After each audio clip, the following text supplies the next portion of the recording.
Can somebody tell me what was that we just got through watching?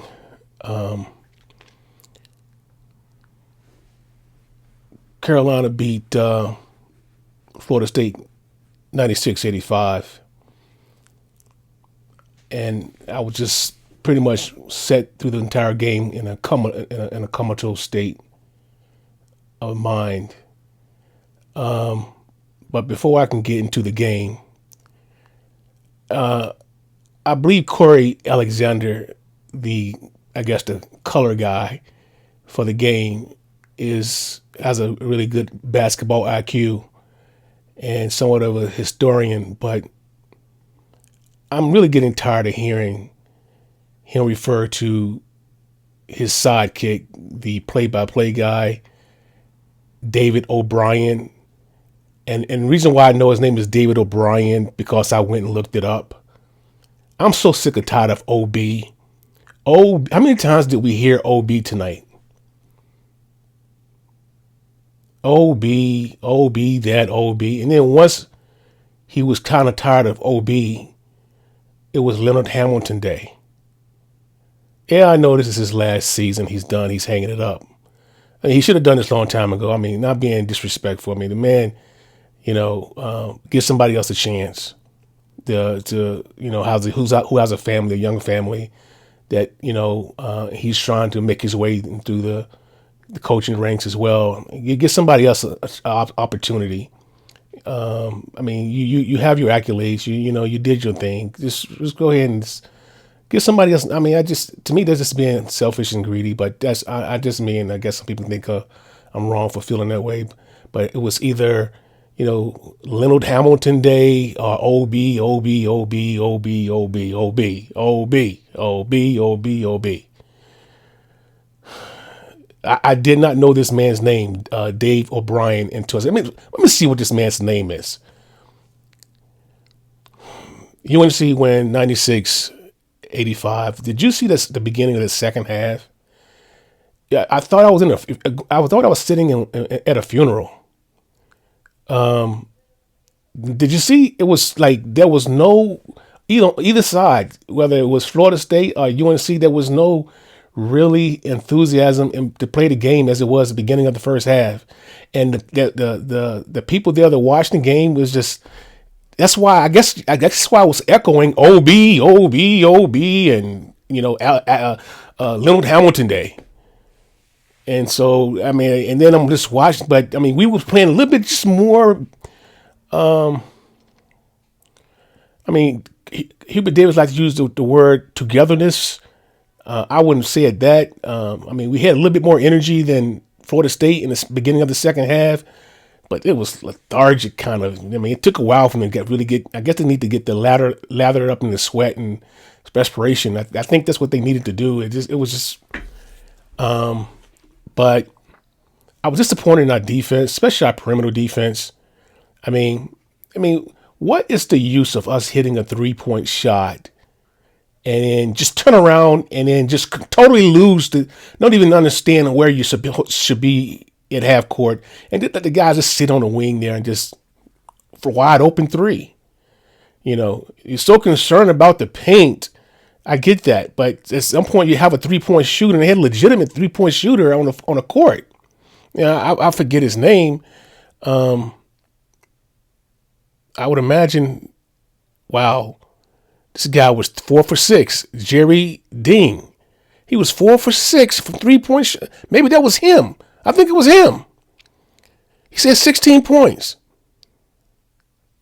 4 for 6 from 3 points.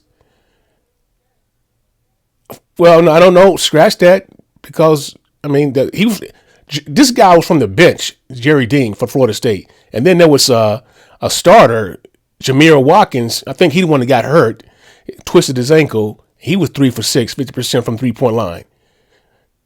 But what about the free throws for us?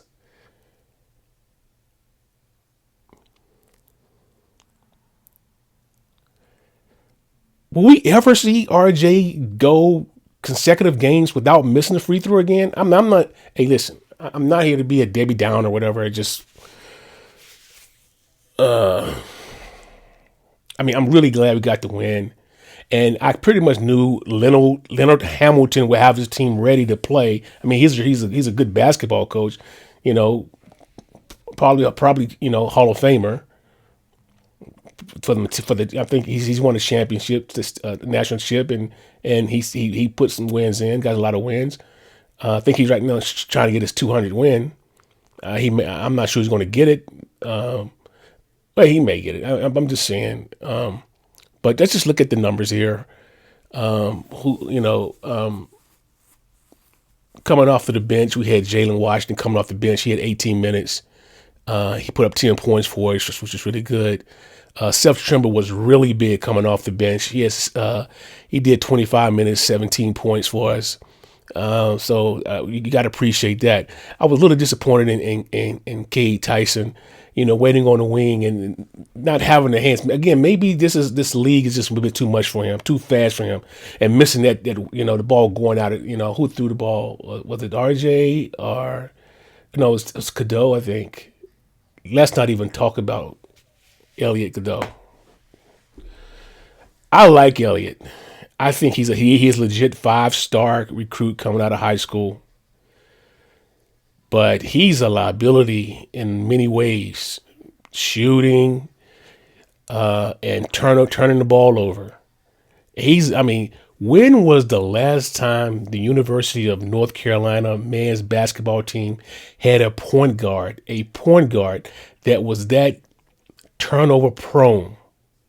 When was that the last time that we had such a point? I can't, in my lifetime, I've been watching the Tar Heels since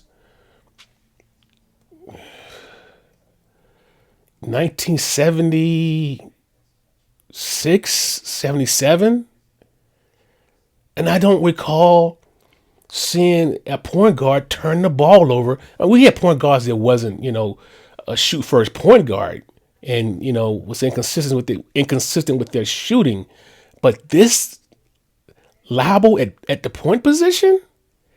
Can you just trying to inbound the ball, and it's a turnover on your point guard? And who was it? I was listening on YouTube, one of the UNC channels, that they, it may make sense to have Elliott come off the bench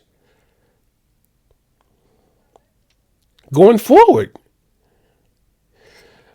We had Vin Allen did 17 minutes. He gave us 10 points. We had Jalen Withers, 21 minutes, 11 points. Drake Powell, 24 minutes, 7 points. I'd like to see Drake Powell stay in double figures. He needs to work on his free throw shooting. He's not that good at free throw shooting, and which makes me bring up this here. What do they do in the summertime, all season, preparing for the next season, upcoming season? What do they do? Do they just play pickup all the time? Or do they work on the fundamentals, like hitting free throws at a high percentage? Do they put that type of time in, individual time, just shooting free throws, learning how to do a bounce pass, a chest pass, over the head, two hands over the head pass? Elliot Cadeau did 27 minutes, 10 points. He was 2 for 6 from 3-point line. He didn't even. We had a point guard. We had a point guard that did not get to the free throw line.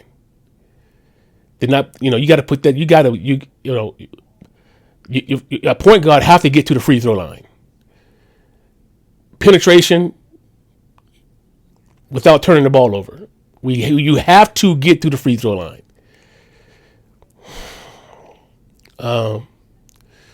RJ did 33 minutes. RJ dropped 20 points. He was 3 for 5 from 3-point range. He was 7 from 8 for free throws. Vin Allen, Lubin, and Jalen Withers both had offensive rebounds, 3 and 2, respectively. Elliot Cadeau led with all assists, 7, followed by RJ 5. But I'm looking at this TO number, the turnover column. Drake Powell had one. Jalen Washington had one. Gabe Tyson had two. We know which one of the two. Just I hope that's his. But I point guard leads all players with the most turnovers in the game. He had three. Our point guard. And if we want to get better, if we want to get in the NCAA tournament, we got to play better than this, and we have to do better if you want to beat Duke, because Duke can be beaten. We have the team to beat them. Now, granted, this was like an NBA scenario where they have like best seven or whatever, or best of five. Duke would win every time, but on a one game night, we can beat Duke. DOOK, Dookie. We can beat Dookie. We can. So it was just for me. I'm glad we got the W, and it was on the road. It's our fourth consecutive win. I guess the consolation of this for me, in addition to the win, is no more OB, and then the Leonard Hamilton day, So